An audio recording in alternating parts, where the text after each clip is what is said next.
Hello guys, नमस्कार, जोहार, आदाब, सत श्री अकाल। एग्जाम फाइटर नंबर 1 पर आप सभी का ग्रैंड वेलकम है साथियों, हार्दिक स्वागत है। तो आज हम लोग फिर से JAP paper 1 unit 1 teaching aptitude में आज टीचिंग एप्टीट्यूड का लास्ट क्लास करने वाले हैं, जिसका नाम है एवोल्यूशन सिस्टम मूल्यांकन प्रणाली। और ये टीचिंग एप्टीट्यूड का सबसे लास्ट सेशन है। इसके बाद कल से हम लोग रिसर्च एप्टीट्यूड में चले जाएंगे। एग्जाम फाइटर नंबर 1 ऐप पे भी क्लासेस चल रही है और यूट्यूब पे भी क्लासेस चल रही है। आपको पूरा सिस्टमैटिक क्लासेस चाहिए तो आप हमारे ऐप पे आइए।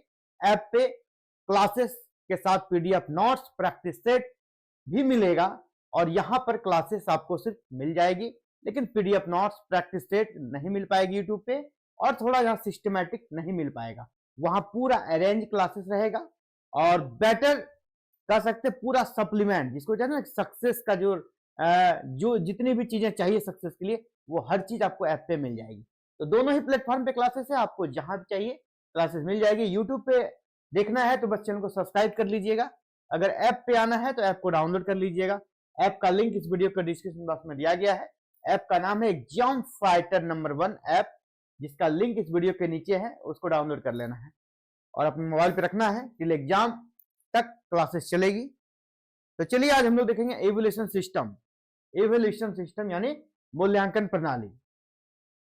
टीचिंग एप्टीट्यूड का ये लास्ट सेशन है और आज हम लोग देखेंगे मूल्यांकन प्रणाली कितने प्रकार का होता है, उनके बेसिक्स को समझेंगे, किस प्रकार क्वेश्चंस आता है इसको भी समझेंगे। यानी कि आज इसका हम लोग पूरी तरह कह सकते हैं, इसका निचोड़ निकालने का प्रयास करेंगे और इनका पूरी तरह से सर्जरी करने का प्रयास करेंगे। क्या चीज आखिर है एवोल्यूशन, है ना, ए टू जेड हर एक बिल्कुल इजी वे में, बिल्कुल इजी वे में, पता भी नहीं चलेगा। टीचिंग एप्टीट्यूड खत्म हो गया, बिल्कुल आसानी से हम लोग इजी तरीके से डिस्कस करते जा रहे हैं। और जिनका फर्स्ट टाइम भी है कि फर्स्ट टाइम वो पढ़ रहे हैं टीचिंग एप्टीट्यूड, किसी को हार्ड नहीं लग रहा है। हर किसी को लग रहा है कि नहीं, हम बिल्कुल अपने घर परिवार की भाषा में समझ रहे चीजों को और याद करने का जरूरत ही नहीं पड़ रहा है ना। चीजें बिल्कुल क्लियर होती जा रही है, याद करने का कोई भी झंझट नहीं है आपके पास। तो चलिए क्लासेस में एंट्री करते हैं और सबसे पहले हम लोग ये समझते हैं कि आखिर मूल्यांकन है क्या, व्हाट इज एवोल्यूशन।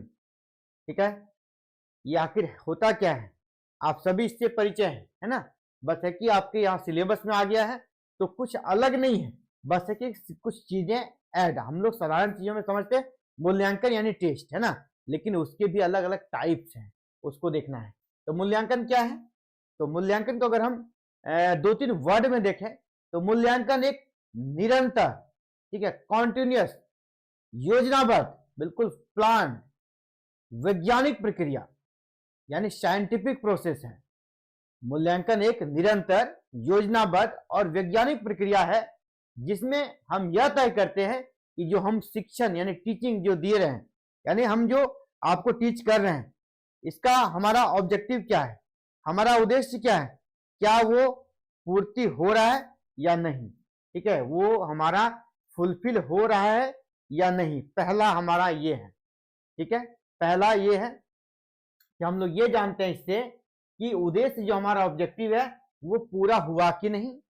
दूसरा, हम अब ये देखते हैं कि जो लर्नर है, शिक्षार्थी है, उसके वांछित व्यवहार में परिवर्तन हुआ है नहीं, व्यवहार के सेंस में, यानी जितना उसका नॉलेज था वो बढ़ा कि नहीं, अब उसके अंदर कॉन्फिडेंस आया कि नहीं, ठीक है। यानी अब हम लोग ये फिर देखते हैं, अगर वांछित परिवर्तन नहीं आया या जो मेरा ऑब्जेक्टिव था वो पूरा नहीं हुआ, ठीक है, तो मतलब क्या है, ये जो टीचिंग प्रोसेस है, मेथड है, वो असफल है, ठीक है, असफल है तब ना। और अगर उद्देश्य की भी पूर्ति हो जाती है और वांछित परिणाम भी मिल गया और जो परिवर्तन चाहिए लर्नर में वो दिख गया, तो मतलब हमारे टीचिंग मेथड है सफल है। तो इन्हीं उद्देश्यों के लिए की जाती है। हम आके अंधेरा में तीर तो नहीं चला रहे ना, हम जिस वे से जा रहे हैं वो सही है या नहीं, वो सही है या गलत है। तो इसी को डिसाइड करने के लिए हम लोग बीच में गुजरते हैं, किससे, एवोल्यूशन से। ऐसा नहीं कि हम लास्ट में एवोल्यूशन करते हैं, बीच में भी करते हैं, उसका अलग टाइप है। कौन कौन सा टाइप है उसको देखेंगे, ठीक है। आपको एवोल्यूशन का मतलब ये नहीं समझ लेना है केवल परीक्षा। एवोल्यूशन का मतलब केवल परीक्षा नहीं होता है, डिसीजन मेकिंग प्रोसेस है, ठीक है। यह हमें डिसीजन लेने के लिए कह सकते हैं लेने के लायक बनाता है, टीचर के दृष्टिकोण से भी स्टूडेंट के दृष्टिकोण से भी। अगर हमारे टीचिंग से स्टूडेंट का ग्रोथ हो रहा है, वो चीजों को सीख रहा है, तो हमको डिसीजन ये लेने के लिए हम स्वतंत्र होते हैं, या ये ले पाते हैं कि नहीं ये प्रोसेस सही है, इसको ऑनगोइंग रखेंगे, इसको जारी रखेंगे। अगर ये असफल हो जाता है, ठीक है, अगर ये असफल हो जाता है तो हम कुछ दूसरा तरीका अपनाएंगे। या अगर हम स्टूडेंट के दृष्टिकोण से देखें तो हम उसको ये कर पाते हैं, अगर वो इवोल्यूशन में अच्छा सब कुछ करता है, परफॉर्म करता है, तो हम उसको अगले क्लास में प्रमोट कर सकते हैं, उसके लिए कुछ नई चीजें लेकर आ सकते हैं। अब ये वो कर पाएगा, इतना तक का जांच हो गया, इवोल्यूशन हो गया, यहां तक वो सीख गया, अब इसके आगे की चीजें इसको हम दे सकते हैं, उसको सिखा सकते हैं। यानी डिसीजन मेकिंग प्रोसेस को ये बिल्डअप करता है, ठीक है, उसको बिल्डअप करता है कि हम अब डिसीजन इस पर किस दिशा में लें आगे। तो इवोल्यूशन जरूरी है, सिर्फ इसको परीक्षा नहीं समझना है, ठीक है। अगर हम इसको देखेंगे तो सिर्फ इवोल्यूशन से जुड़ा हुआ कुछ टर्म्स है, लगता है कि सबका मतलब एक ही है ना, सबका मतलब एक ही है, लेकिन नहीं, बेसिक डिफरेंस है। अब अगर हम पूरे इवोल्यूशन को देखेंगे तो उसके पहले भी कुछ चीजें होती है, जैसे पहला होता है मेजरमेंट। मेजरमेंट इसका मतलब भी आपको लगता है इवोल्यूशन है, नहीं, तो मेजरमेंट पहले होता है, फिर असेसमेंट होता है, और बाद में इवोल्यूशन आता है। हायरार्की में अगर देखेंगे क्रम में, तो 1 नंबर पर आपका मेजरमेंट आएगा, 2 नंबर पर असेसमेंट, 3 नंबर इवोल्यूशन। तो अब हम तीनों को अलग अलग तरीके से समझेंगे, ठीक है, मेजरमेंट क्या है, असेसमेंट क्या होता है, और इवोल्यूशन क्या होता है। इस तीनों का हायरार्की को भी आपको याद रखना है, कभी कभी एग्जाम्स में इसका क्रम भी आपसे पूछ लिया जाएगा, ठीक है, इवोल्यूशन में। तो चलिए इसको देखते हैं। सबसे पहले हम लोग समझते हैं मेजरमेंट, मापन, ठीक है। आखिर ये क्या होता है? इसमें हम लोग सिर्फ क्या करते हैं, मापन में केवल संख्या के आधार पर हम लोग उसको मार्क कर देते हैं, लेकिन इस आधार पर कोई निर्णय हम लोग नहीं ले सकते हैं, ठीक, सिर्फ इस आधार पर हम लोग कोई निर्णय नहीं ले सकते हैं। मान लीजिए इसका अगर हम मेजरमेंट का एग्जांपल दें कि राम को मान लीजिए मैथ में 80 अंक मिले, ये उसका मेजरमेंट है, ठीक है, लेकिन ये हम पूरी तरह नहीं कह सकते हैं कि उनको 80 अंक मिला तो उसको मैथ पे पूरा कमांड है, हर बार वो 80 लाएगा ही, ये नहीं कह सकते। एक बार लाया, जैसा क्वेश्चन था उसने सॉल्व कर दिया, अगला बार वो ऐसा क्वेश्चन आया जो उसको कॉन्सेप्ट उसका क्लियर नहीं है, वहां पे वो नहीं ला पाए।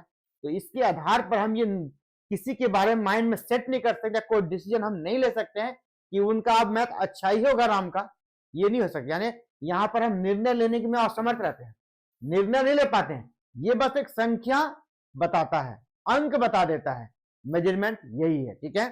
अब हम देखेंगे असेसमेंट क्या होता है।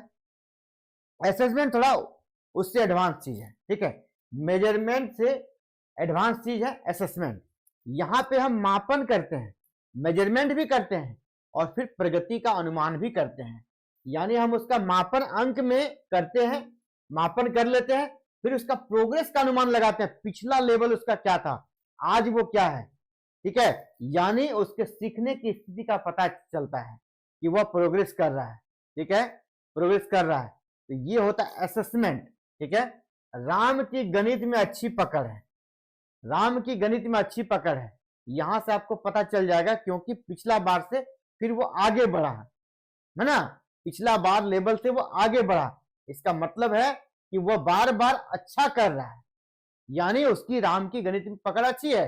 अब आपको असेसमेंट से ये पता चल गया, असेसमेंट से आपको ये पता चल गया उसका अच्छा, सिर्फ एक बार की बात नहीं है, वह पिछले बार से सीखने की स्थिति का पता चल चुका आपको, वह सीख रहा है, नई चीजों को सीख रहा है, आगे बढ़ रहा है, यानी उसकी गणित में पकड़ अच्छी है। अब आप यहाँ पर डिसीजन ले सकते हैं, वहां पर डिसीजन नहीं ले पाते थे, यहाँ पे आप डिसीजन ले पाते हैं, ठीक है।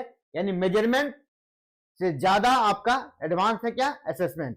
और अब फिर मेजरमेंट और असेसमेंट तीनों का कंबाइंड रूप है आपका इवोल्यूशन।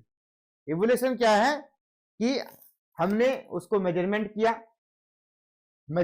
अंक दिया, फिर उसका असेसमेंट किया, प्रगति का अनुमान लगाया, फिर से हमने वहां पे क्या क्या वैल्यू जजमेंट दिया, यानी निर्णय लेने के लिए अब हम लोग पूरी तरह स्वतंत्र हो गए, ठीक है। यानी अब हम लोग साल के लास्ट में जो इवोल्यूशन लेते हैं, परिणाम को अगली कक्षा में प्रोन्नत किया जाए, ठीक है, जो भी इस तरह का चीज है उसको हम अंतिम जो है फाइनल वैल्यू जजमेंट आ जाता है। अगर इसको हम देखेंगे एग्जाम के पॉइंट ऑफ व्यू से, एग्जाम के दृष्टिकोण से, ये लाइन आप याद रखिएगा, ये लाइन काफी इंपॉर्टेंट है। ये आपका कथन और कारक में पूछा जाएगा। कथन और कारक में ये लाइन बहुत जरूरी है, याद रखिएगा। एवोल्यूशन का ये line very very important, this line, ठीक है। ऑल इवोल्यूशंस आर असेसमेंट, ठीक है। All evaluations are assessment but all assessment are not evaluation. समझ रहे हैं? सभी इवोल्यूशन हमारा असेसमेंट हो सकता है, सभी इवोल्यूशन हमारा असेसमेंट है, लेकिन सभी असेसमेंट हमारा इवोल्यूशन नहीं है। हायरार्की में आप समझ लीजिए, हायरार्की में इवोल्यूशन कहां आता है? सबसे लास्ट में, सबसे लास्ट में। यानी ऑल इवोल्यूशन आर असेसमेंट, यानी इवोल्यूशन में हमारा असेसमेंट समाहित है, ठीक है। हमारे इवोल्यूशन में हमारा असेसमेंट समाहित है, क्योंकि हायरार्की में सबसे लास्ट में है, इसलिए लिख रहा है ऑल इवोल्यूशन आर असेसमेंट। सभी इवोल्यूशन जो है ना असेसमेंट है, but all assessment are not evaluation, ठीक है। असेसमेंट हमारा हायरार्की में कहां आता है? 2 नंबर पे, इसलिए सभी असेसमेंट हमारा इवोल्यूशन नहीं हो सकता है। क्लियर है? तो इस लाइंस को याद रखिएगा, ये कथन और कारक में पूछा जाता है, ठीक है। कौन सा सही है ना, ए सही है, बी सही है, जो पूछता है ना, ए और बी दोनों सही है, वहां पर जरूरी है। अब हम लोग नेक्स्ट देखते हैं, आखिर इवोल्यूशन क्यों जरूरी है? इवोल्यूशन जरूरी क्यों है? क्या जरूरत है इसका इवोल्यूशन का? पढ़ते रहे बच्चे, है ना, लर्निंग कराते रहे, तो जरूरी क्यों है? Why evaluation? तो इसका है 2-3 तरीके से इसको देखेंगे। शैक्षिक उद्देश्य, है ना, ठीक है। शैक्षिक उद्देश्य में इसका क्या है? उद्देश्यों की प्राप्ति की जांच करना, सीखने की गुणवत्ता मापना, यानी जो हम सिखाना चाहते हैं वो सीखा या नहीं, इसके लिए जांच करना। उसकी सीखने की गुणवत्ता, यानी कितना स्पीड सीख रहा है या स्लो सीख रहा है या सीख नहीं पा रहा है, इसको हम लोग मापने के लिए शैक्षिक उद्देश्य के लिए हम लोग इवोल्यूशन करते हैं। शैक्षिक उद्देश्य में 2 चीजें, पहला कि वह जो हमारा एम था, जो हमारा ऑब्जेक्टिव था, वो प्राप्त हुआ कि नहीं, बच्चों को जो सिखाना चाहते हैं वो सीखा कि नहीं। दूसरा, उसकी गुणवत्ता को मापते हैं, किस प्रकार वो चीजों को सीख रहा है। इसके बाद नेक्स्ट हमारा निदानात्मक उद्देश्य। निदानात्मक उद्देश्य, यहां पर हम लोग अगर कोई समस्या आया, ठीक है, हम उसका निदान करने के लिए, जैसे मान लीजिए हम पढ़ा रहे हैं 10 बच्चों को, उसमें से 2 बच्चे नहीं समझ पा रहे हैं, तो कमजोर विद्यार्थियों की यहाँ पहचान भी करते हैं इवोल्यूशन में। अगर निदानात्मक दृष्टि से देखें तो कमजोर विद्यार्थियों की पहचान भी हम निर्देशात्मक यहाँ पर इसके माध्यम से कर सकते हैं, इवोल्यूशन के माध्यम से। फिर सीखने की कठिनाइयों का कारण, अगर सीखने में उसे कठिनाई होता है तो उसका कारण को जान सकते हैं इवोल्यूशन से। तो निदानात्मक यानी उपाय करने वाला, सुधार करने के दृष्टिकोण से भी इवोल्यूशन जरूरी है। क्यों जरूरी है, उन चीजों को देख रहे हैं। अब है कि प्रशासनिक उद्देश्य से, ठीक है, प्रशासनिक उद्देश्य से ऐसा नहीं कि सिर्फ एग्जाम में ही होता है, बच्चों के लिए इवोल्यूशन होता है, बड़ों के लिए भी होता है, एडमिनिस्ट्रेटिव लेवल पे भी होता है ना। तो एडमिनिस्ट्रेटिव लेवल पे इसका उद्देश्य क्या होता है? वहां अगर इवोल्यूशन हो रहा है प्रमोशन में, अगर किसी को मान लीजिए रैंक, बड़े रैंक में प्रमोशन देना है, अगर आप जॉब में है, बड़े रैंक में आपको प्रमोशन में जाना है, तो प्रमोशन दिया जाएगा, इसके पहले आपका फिर जांच होगा, इसके लिए इवोल्यूशन होगा, तब आपका प्रमोशन मिल जाएगा।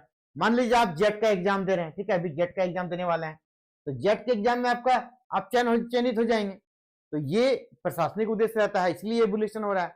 अभी जो इवोल्यूशन हो रहा है आपके जॉब के दृष्टिकोण से हो रहा है, आपका चयन हो जाएगा, ठीक है, वर्गीकरण हो जाएगा, किस कैटेगरी में आपका चयन करना है या फिर आपको फेल कर देना है, यहाँ कैटेगरी प्रशासनिक उद्देश्य भी रहता है। तो ये इसका उद्देश्य होता है, क्यों हमें इवोल्यूशन जरूरी है, ठीक है। अब इसका प्रकार देखेंगे, ये इंपॉर्टेंट है काफी, देख लीजिएगा। मूल्यांकन के प्रकार, कौन कौन से टाइप्स होते हैं मूल्यांकन के प्रकार? प्रकार में सबसे 1 नंबर पे हमारा आता है कौन? प्रारूपिक मूल्यांकन, जिसको कहते हैं formative evolution. Formative evolution, formative evolution, ठीक है। तो इसमें 2 चीजों का आपको याद रखना है। फॉर्मेटिव इवोल्यूशन आप लोग एग्जाम दिए होंगे, अगर प्राइवेट स्कूल में पढ़े होंगे, ये सबसे आप परिचय होंगे, है ना। FA1, FA2, फिर आपका SA1 होता है, ठीक है। तो ये आपका जो आपका FA1 होता है तो उसी से जुड़ा हुआ है, ठीक है। फॉर्मेटिव एवोल्यूशन ये कब होता है? ये सेशन के बीच में होता है, लर्निंग के दौरान। और ये क्या था? सुधार के दृष्टिकोण से। ये आपका रिजल्ट डिसाइड नहीं करता। मान लीजिए कोई बच्चा अगर 9th में है, वो अगर फॉर्मेटिव टेस्ट देता है, फॉर्मेटिव टेस्ट देता है तो वो बीच में उसका प्रोग्रेस को जांचता है। बीच में मतलब 6 महीना में एक बार हुआ तो उसका प्रोग्रेस को जांचता है, लर्निंग के बीच में ही। यहाँ पर अगर फेल भी हो जाता है या कम नंबर लाता है तो उसका मतलब ये नहीं कि वो सब निचला क्लास में चला जाएगा या इसी क्लास में रह जाएगा, या ज्यादा नंबर लाता अगला क्लास में प्रमोट कर दिया, नहीं। बीच में जांचने के लिए, ताकि अगर कोई गलती हो, किसी में त्रुटि हो तो उसको सुधार किया जाए। इसीलिए फॉर्मेटिव कह सकते हैं, इसको एवोल्यूशन कहा जाता है। ये लर्निंग के बीच में होता है। तो फॉर्मेटिव एवोल्यूशन क्या है? लर्निंग के दौरान होता है। क्यों होता है? ताकि सुधार के लिए, ये सुधार के लिए सुधार किया जाए। इसका नेचर को देखेंगे तो नेचर में हम लोग 3 चीजों को रखेंगे। ये कंटिन्यूस होता है, ये बीच बीच में होते रहता है, ठीक है। सेशन के बीच बीच में होते, कंटिन्यूस लगातार होता है, ठीक है। डायग्नोस्टिक होता है, ठीक है। डायग्नोस्टिक यानी जो कमियां हैं, जांच होता है, उसको फिर निदान किया जाता है। फीडबैक ओरिएंटेड, इसको हम फीडबैक ओरिएंटेड मान सकते हैं कि टेस्ट लिया, हमको फीडबैक मिल गया बच्चे का क्या प्रोग्रेस है, पढ़ा रहे जो रहे उसको कितना समझ में आ रहा है, ये फीडबैक मिला। ये 3 चीजें, यह कॉन्टिन्यूस प्रोसेस है, डायग्नोस्टिक है और फीडबैक ओरिएंटेड यह होता है फॉर्मेटिव इवोल्यूशन, ताकि फीडबैक मिल सके, ताकि आगे के लिए हम सुधार कर सकें, ठीक है। इसमें कौन कौन से टूल्स का इस्तेमाल करते हैं? अगर टूल्स को देखें कौन कौन सा टूल्स इस्तेमाल करते हैं, हम लोग क्लास टेस्ट ले सकते हैं, ठीक है। इसके लिए हम लोग क्लास टेस्ट ले सकते हैं, असेसमेंट करा सकते हैं, क्विज करा सकते हैं, ग्रुप डिस्कशन वगैरह करा सकते हैं। कोई भी टूल्स का हम लोग इस्तेमाल कर सकते हैं, ठीक है, फॉर्मेटिव इवोल्यूशन के लिए। क्लास टेस्ट, असाइनमेंट या फिर क्विज डिस्कशन, कुछ भी हम इसके माध्यम से जांच कर सकते हैं बच्चों का। अब इसको हम लोग एग्जाम्पल के रूप में समझिए, कुछ एग्जाम्पल आपको दिखाना चाहेंगे। टीचर क्या करता है? बीच बीच में टेस्ट लेकर टीचिंग सुधारता है। टीचर अपना टीचिंग सुधारता है, मतलब ये नहीं कि टीचर का पढ़ाने नहीं आ रहा है, मतलब ये है कि टीचिंग अगर हम कर रहे हैं, अब बच्चे नहीं समझ रहे हैं तो टीचिंग का प्रोसेस को अपना बदलेंगे ताकि बच्चे अच्छे से समझ सके। ये है बच्चों के दृष्टिकोण से वो टीचिंग में अपना परफेक्शन लाता है, नया नया कह सकते हैं वो तरीका अपनाता है कि बच्चे समझ सके। अगर नेट के दृष्टिकोण से देखेंगे तो formative evolution is assessment for learning, ठीक है। फॉर्मेटिव इवोल्यूशन क्या है? फॉर्मेटिव इवोल्यूशन क्या है कि यह असेसमेंट है, किसके लिए? लर्निंग के लिए। लर्निंग के लिए यह असेसमेंट है। Formative evolution is assessment for learning. इस लाइंस को याद रखना है, ये आपका कथन कारक में आपसे पूछा जाएगा। अगला जो टाइप है वो है आपका समेटिव इवोल्यूशन। समेटिव इवोल्यूशन कब होता है? ये आपका समेटिव इवोल्यूशन यानी संकलनात्मक मूल्यांकन। संकलनात्मक मूल्यांकन, इसका कॉन्सेप्ट क्या है? ये सेशन के अंत में होता है, जब आपका सेशन समाप्त हो जाएगा, जिससे आपका मान लीजिए फाइनल एग्जाम, इसको समझिए फाइनल एग्जाम है, ठीक है। अंत में ये निर्णय लेने के लिए किया जाता है, ठीक है। अब इस बच्चे को प्रमोट करना है, अगले क्लास में भेजना है या इसी क्लास में रखना है, यहाँ पर फाइनल डिसीजन लिया जाएगा। समेटिव इवोल्यूशन में फाइनल डिसीजन, ये डिसीजन लेने वाला इवोल्यूशन है और ये सेशन के अंत में लिया जाता है। इसके नेचर को भी समझेंगे, इसमें कौन कौन सी चीजें शामिल होती हैं, नेचर को समझिए। यह क्या होता है? नेचर और टूल्स दोनों को देखेंगे। नेचर में देखिए 2 चीजें, टर्मिनल, ठीक है, यह अंत में होता है, और दूसरा सर्टिफाइंग होता है। यहाँ पे सर्टिफिकेट्स दिया जाता है ना, निर्णय लिया जाता है, निर्णय लिया जाता है, निर्णय लिया जाता है टर्म के लास्ट में लिया जाता है, जब आपका पूरा टर्म खत्म हो जाता है सेशन, तब। इसमें कौन कौन सा टूल्स का हम लोग मान सकते हैं? तो देखिए एनुअल एग्जाम, जो आपका एनुअल एग्जाम है, जो फाइनल एग्जाम जिसको कहते हैं बच्चों का फाइनल एग्जाम, वो इसमें आता है। आप इसमें एग्जाम्पल के रूप में बोर्ड का एग्जाम को दे सकते हैं, है ना, मैट्रिक का एग्जाम, इसी प्रकार यूजीसी नेट, या फिर अभी आप जो जेट दे रहे हैं जेट का एग्जाम को ले सकते हैं। इसी तरह आप यहाँ पर कोई भी कॉम्पिटिटिव एग्जाम को, कोई भी कॉम्पिटिटिव एग्जाम को ले सकते हैं, वो आपका समेटिव इवोल्यूशन में आएगा। एग्जाम्पल दे देगा ना, जेट का एग्जाम किस प्रकार के मूल्यांकन का उदाहरण है, ये समेटिव का उदाहरण है। यहाँ पे निर्णय लिया जाएगा, आप फेल होंगे या पास होंगे, यहाँ पे बीच का रास्ता आपको नहीं मिलने वाला है, ये समेटिव का एग्जाम्पल है। जैसे हम लोग उदाहरण के रूप में देख सकते हैं, फाइनल एग्जाम के आधार पर पास या फेल करते हैं, यानी समेटिव हमें क्या करता है, डिसीजन देता है। समेटिव इवोल्यूशन हमें डिसीजन लेने के लिए कहता है। और यह अगर एक लाइन में इसको समझें, इसके लिए हम एक लाइन यूज कर सकते हैं। फिर यहाँ पर ये भी कथन कारक में इंपॉर्टेंट आएगा, summative evolution is assessment of learning. ठीक है, तो समेटिव इवोल्यूशन भी असेसमेंट ऑफ लर्निंग है, असेसमेंट ऑफ लर्निंग है। तो ये की लाइंस है, ये सब की लाइंस को याद रखना है। अगला है जो इवोल्यूशन का है टाइप, वो है डायग्नोस्टिक इवोल्यूशन। डायग्नोस्टिक इवोल्यूशन क्या होता है, यहां पर हम लोग डायग्नोस करते हैं। जैसे मान लीजिए आपका पेट में कोई समस्या है, तो डॉक्टर क्या करता है, आपको अल्ट्रासाउंड करने बोलता है कि पेट में समस्या कहाँ है, यानी डायग्नोस करता है, समस्या कहाँ है उसको खोजता है।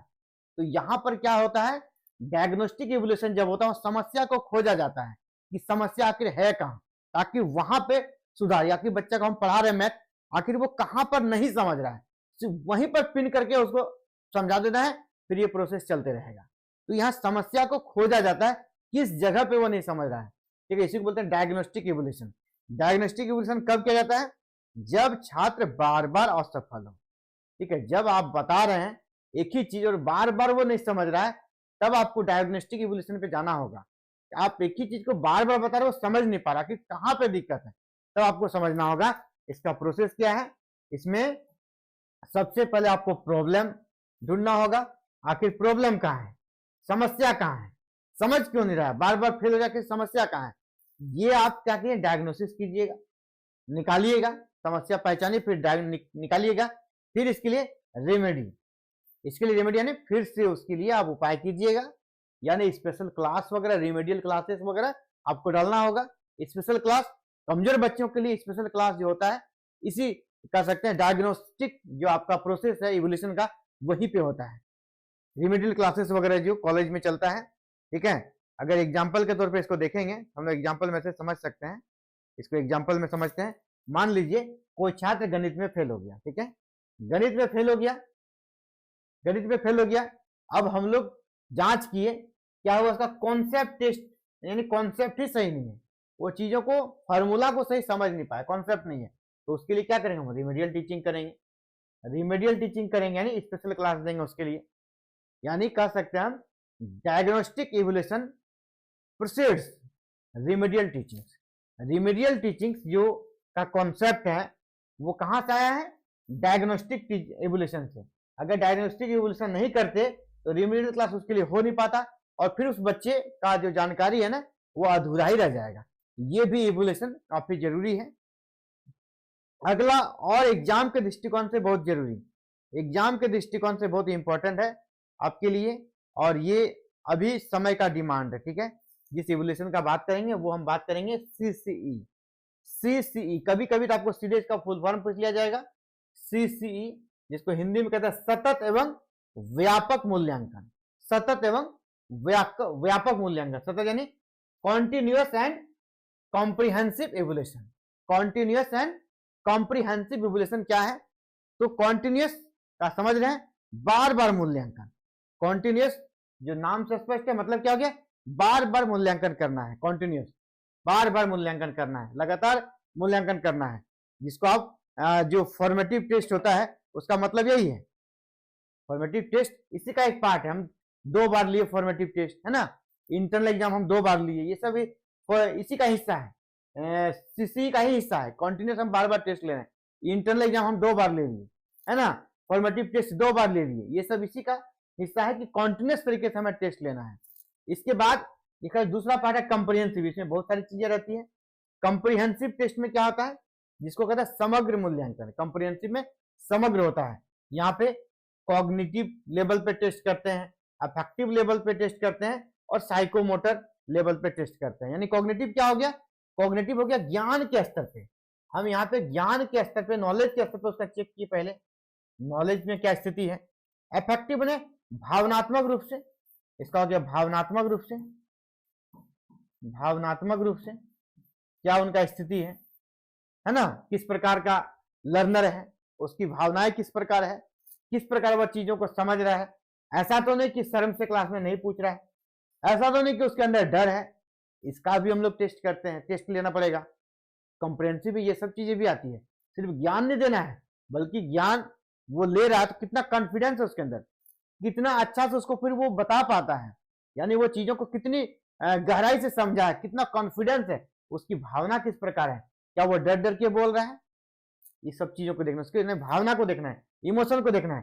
साइकोमोटर, साइकोमोटर में हमें ये देखना है कि हम उसका फिजिकल, ठीक है, फिजिकल और मेंटल दोनों में अच्छा सामंजस्य है कि नहीं।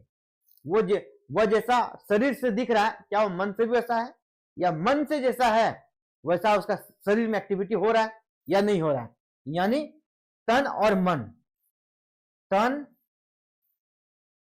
प्लस मन दोनों का सामंजस्य किस प्रकार है, ये देखा जाता है साइकोमोटर में। तन और मन दोनों का सामंजस्य देखा जाता है। इतने गहराई स्तर पे एवोल्यूशन होता है, इसको कहते हैं कंप्रिहेंसिव। ठीक है, कंप्रिहेंसिव ने समग्र तरीके से। तो ये तीन यहाँ पर कंप्रिहेंसिव में तीन चीजें हैं। इसमें फोकस देखा जाए तो क्या होता है, हम लोग फोकस देखेंगे, यहाँ पर हम लोग all round development, all round development देखते हैं कंप्रिहेंस, यहाँ पे सीसी में है ना, कंटिन्यूअस एंड कंप्रिहेंसिव एवोल्यूशन में ऑल राउंड डेवलपमेंट, सिर्फ यहाँ पढ़ाई नहीं, यहाँ पे नॉलेज, ज्ञान के साथ साथ, ठीक है, खेल कूद, खेल, इसके बाद मॉरल वैल्यू, मॉरल वैल्यू कितना उसको पता है, किसके कैसे बात करना है, कम्युनिकेशन स्किल, संवाद का क्या स्थिति है, किस प्रकार वो बात कर पाता है। ठीक है, कि हर एक चीज को, उसका मतलब हर एक एक्टिविटी को, यहाँ उनके हर एक ओवरऑल जिसको डेवलपमेंट करते हैं वो सीसी के अंदर मापा जाता है कि आपका अटेंडेंस कैसा है, दोस्तों से कैसा बिहेवियर है, आपका टीचर से कैसा रिलेशन है, इन सभी चीजों को देखा जाता है सीसी में। अगर इसको देखेंगे सीसी को तो हम लोग इसको इंपॉर्टेंट लाइन में यूज कर सकते हैं, स्कूल लेवल कॉन्सेप्ट मोर आज थ्योरेटिकली, यानी स्कूल लेवल पे जो कॉन्सेप्ट होता है ना, वहां पे क्या कहता है कि थ्योरेटिकली हमें किसी चीज को बताया जाता है, लेकिन स्कूल लेवल पे, लेकिन आपका जो मूल्यांकन होगा सीसी में थ्योरेटिकली नहीं होगा, यहाँ प्रैक्टिकली होगा। आपका किस प्रकार हर एक चीज में, एक्टिविटी में कैसे शामिल होते हैं। अब मान लीजिए खेल में अच्छा परफॉर्म नहीं किए, लेकिन खेल में आपका जज्बा है, इंटरेस्ट है, उस पर भी नंबर रहता है कि नहीं ये लड़का, मान लीजिए आप क्रिकेट खेले, आप रन नहीं बनाए, लेकिन आप हर एक मैच में प्रयास करते हैं, है ना, जाते हैं, डेडिकेशन आपका खेलने का, उससे भी नंबर मिलता है कि इसका डेडिकेशन अच्छा है, ये अच्छा करेगा। लेकिन अगर आपका मानसिक रूप से आप डर डर के खेलने जाते हैं, रन बना भी दिए लेकिन कॉन्फिडेंस नहीं है शॉट में, किसी ने 2 ही शॉट लगाया लेकिन कॉन्फिडेंस दिख गया, किसी ने 10 रन बना दिया लेकिन हर बॉल में, हर शॉट में उसका कॉन्फिडेंस लूज नजर आया, तो उन सबको भी यहाँ पे माइंड किया जाता है। ठीक है, सिर्फ थ्योरेटिकल नहीं बल्कि प्रैक्टिकल यहाँ पर देखा जाता है। अब और एक हमारा है जो कह सकते हैं ज्यादा इंपॉर्टेंट तो नहीं है, लेकिन जब हम लोग टाइप पढ़ रहे हैं इसको भी देख लेंगे। अगला है quantitative and qualitative evolution. Quantitative मतलब क्या हुआ, मात्रात्मक और गुणात्मक। मात्रात्मक और गुणात्मक जैसे नाम से स्पष्ट है, हमको पहले क्या देखना है आपका क्वांटिटिव। क्वांटिटिव मतलब क्या, मात्रा। जैसे हम इवोल्यूशन करेंगे मार्क्स देकर, स्कोर देकर, परसेंटाइल देखकर, परसेंटेज देखकर, यानी उसका हम क्वांटिटी को चेक करेंगे। ठीक है, क्वांटिटी, क्वालिटी नहीं। अगला जो होगा उसमें हम लोग क्या करेंगे, उनके क्वालिटी को देखेंगे। क्वांटिटी में क्या देखेंगे, उनके क्वालिटी को देखेंगे। कौन सा क्वालिटी, उनका गुण को, एटीट्यूड कैसा है, ठीक है, एटीट्यूड कैसा है, इंटरेस्ट यानी पसंद क्या है, वैल्यू क्या है, महत्व क्या है, उसको उसके गुण के आधार पर। क्वालिटी मतलब गुण के आधार पर, गुण के आधार पर। और इसके पहले हम लोग देखे क्वांटिटी में क्या देखे, मात्रा के आधार पर। यहाँ गुण के आधार पर हम उसका मूल्यांकन करते हैं, कौन कौन से उसके अंदर वैल्यूज हैं। टूल्स में हम इसको क्या क्या इस्तेमाल करेंगे, जैसे वहां पे मार्क्स वगैरह हम लोग दे देंगे, स्कोर दे देंगे। यहाँ पर क्या चेक करेंगे, ऑब्जर्व करेंगे उसके बिहेवियर को, उसको ऑब्जर्व में रखा जाएगा ना, उसको उसका निगरानी किया जाएगा, ऑब्जर्वेशन करेंगे। रेटिंग स्केल यूज कर सकते हैं, इंटरव्यू ले सकते हैं उससे। ये सब टूल्स है आपका क्वालिटेटिव एवोल्यूशन का। क्वालिटिव यानी उसका, उसके अंदर कौन कौन से गुण हैं। अब इसको हम लोग समराइज करते हैं और यहाँ पर इसको समझने का प्रयास करते हैं कि कौन कौन से गुण होने चाहिए एक अच्छे एवोल्यूशन में। अच्छा एवोल्यूशन हम किसको मानेंगे?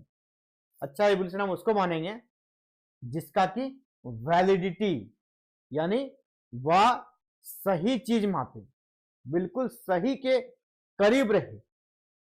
ठीक है, पहला इसका गुड एवोल्यूशन का पहला यहां पर कैरेक्टर होना चाहिए कि वह वैलिडिटी हो, यानी सही चीज के करीब हो, सही नाप हो। दूसरा हो परिणाम स्थिर रहे, परिणाम स्थिर रहे, रिलायबिलिटी, परिणाम स्टेबल रहे। ऑब्जेक्टिवली यानी पक्षपातपूर्ण, पक्षपात मुक्त, है ना, पक्षपात पूर्ण नहीं, पक्षपात मुक्त। पूर्ण मतलब हो गया कि पक्षपात है ना, पक्षपात मुक्त यानी वहां पे किसी का पक्ष ना लिया जाए, किसी का पक्ष ना लिया जाए। अगला है उपयोगी हो, मूल्यांकन आपका उपयोगी हो। इसके बाद कंप्रिहेंसिव हो, समग्र हो। और जो इसमें सबसे इंपॉर्टेंट है ना, सबसे मोस्ट इंपॉर्टेंट है, वो देख लीजिएगा जो गुड कैरेक्टर का, वो है वैलिडिटी, यानी वैलिडिटी यानी सच के करीब, सच के करीब हो या बिल्कुल एकदम सही मूल्यांकन हो, सही मूल्यांकन हो, सही चीज मापे, ये सबसे ज्यादा जरूरी है। अब हम लोग इसको अगर एक लाइन में एवोल्यूशन को समझते हैं तो लास्ट हम लोग पहुंच चुके हैं। लास्ट में हम लोग बस एक लाइन में इसको समराइज करते हैं। Evolution is a continuous, comprehensive and decision oriented process essential for improving teaching and learning. Teaching को भी इंप्रूव करता है, लर्निंग को भी इंप्रूव करता है, कॉन्टिन्यूअस चलता है, कॉम्प्रिहेंसिव चलता है और डिसीजन ओरिएंटेड रहता है। इससे हम डिसीजन ले पाते हैं, या इंप्रूव करता है हमारे टीचिंग को, या इंप्रूव करता है बच्चों के सीखने की प्रक्रिया को। तो दिस इज एवोल्यूशन। और इसी प्रकार हमारा टीचिंग एप्टीट्यूड का सेशन जो था ना, वो खत्म हो गया। अब कल से हम लोग रिसर्च एप्टीट्यूड पढ़ेंगे, आपका यूनिट 2। तो इसी प्रकार साथियों, अगर आप भी चाहते हैं कि जेट की संपूर्ण तैयारी करें तो आप हमारे ऐप पर आ सकते हैं। ऐप का नाम है एग्जाम फाइटर नंबर 1, जिसका लिंक इस वीडियो के डिस्क्रिप्शन बॉक्स में हमने डाल दिया है। आप उसको क्या करेंगे ना, आप उसको डाउनलोड कर लेंगे। आप जैसे उसको डाउनलोड करेंगे ना, आपको वहां से फिर स्टोर सेक्शन पे जाना है। स्टोर सेक्शन पे इस प्रकार हमारे सारे कोर्सेज दिख जाएंगे। आपको जो भी कोर्सेज चाहिए, मान लीजिए आपको जेट पेपर 2 चाहिए या पेपर 1 चाहिए, सारी क्लासेस चल रही है। यहाँ पे देखिए पेपर 1 की क्लासेस है, पेपर 1 सबके लिए कंपलसरी। यहाँ पेपर 2 हिस्ट्री की क्लासेस है, पेपर 2 सोशियोलॉजी की क्लासेस है। आपको जिस भी क्लास में एंट्री लेना है आप ले सकते हैं। ऐप को डाउनलोड कीजिए। अगर आपको कहीं कोई दिक्कत हो तो मैं आपको नंबर दे रहा हूं, आप उस पर कॉल भी कर सकते हैं। अगर डाउनलोड करने के बाद क्लासेस लेने में कोई समस्या हो, आप इस नंबर पे कॉल कीजिए 7541840154। इस पे कॉल कीजिएगा, आपको सारी जानकारी दी जाएगी। तो फिलहाल साथियों इस वीडियो में इतना ही। मिलते हैं कल एक नए क्लासेस में। आप सभी का एग्जाम फाइटर नंबर से जुड़ने के लिए बहुत बहुत शुक्रिया, आभार। जय हिंद, जय भारत, जोहार झारखंड।